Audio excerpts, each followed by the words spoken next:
네, 문재인 정부가 사드에 대해 어떻게 입장을 바꾸고 또 국민을 기만하였는지 살펴보도록 하겠습니다. 사드 배치가 발표된 직후 2016년 7월 13일 문재인 당시 더불어민주당 전 대표, 한반도와 동북아의 군사적 긴장이 높아질 경우 가장 타격받는 것은 우리일 수밖에 없다. 국익의 관점에서 볼 때 득보다 실이 더 많다며 정부는 사드 배치 결정을 재검토하고 공론할 필요가 있다라고 언급했습니다. 그런데 2016년 10월 9일 유력 대선 주자였던 문재인, 이제 와서 박근혜 정부가 동맹국인 미국과 한 합의를 번복하기도 쉽지 않을 것이라고 합니다.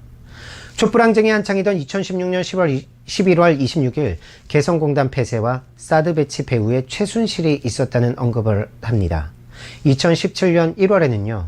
사드 문제는 다음 정부로 미뤄야 한다. 배치 결정을 취소한다는 방침을 가지고 다음 정부로 넘기는 것은 아니다. 한미 간 합의를 그렇게 쉽게 취소할 수 있다고 생각하진 않는다 라고 말합니다. 그리고 얼마 있어 1월 17일 대선을 위한 출판 기념회에서요. 문재인 당시 후보는 북한은 중단거리 미사일이 많아 굳이 남한을 향해 ICBM을 발사할 일이 있을지 의문이고, 그렇게 될 경우 사드가 효용이 있는지도 검증된 바 없다라고 말했습니다. 그리고 얼마 있어 3월 7일에는요. 본격적인 대선 국면에서 이렇게 얘기합니다. 탄핵 정국에서 사드 배치를 강행하면 문제를 풀 길이 없다. 다음 정부로 넘겨준다면 외교적 노력을 통해 국회 비준 동의 과정을 거쳐 충분히 안보도 지키고 또 국익도 지켜내는 합리적인 결정을 할 수 있는 보관도 갖고 있다. 그럴 자신이 있다고 말합니다. 얼마 있어 5월 10일 취임사에서 문재인 대통령이 이렇게 얘기합니다. 사드 문제 해결을 위해 미국과 중국과 진지하게 협상하겠다. 그리고 얼마 있어 31일에는요.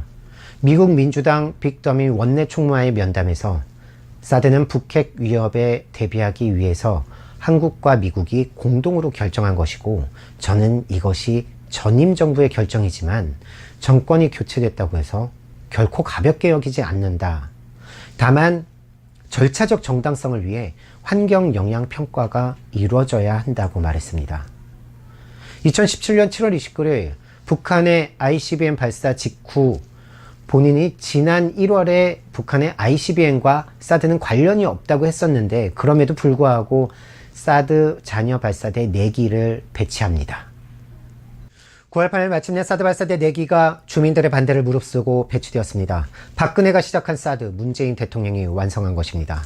이날 문재인 대통령은 이렇게 언급합니다. 사드 배치가 임시 배치임을 강조하며 북한의 핵과 미사일이 고도화되는 상황에서 방어 능력을 높여나가기 위한 조치다. 일반 환경 영향 평가를 거쳐 사드 배치에 대한 최종 결정을 내리겠다라는 말도 빼먹지 않았습니다. 그리고 지난 2019년 2월 미군은 국방부에 성주 사드 기지내 부지 70만 제곱미터에 대한 사업계획서를 제출했습니다.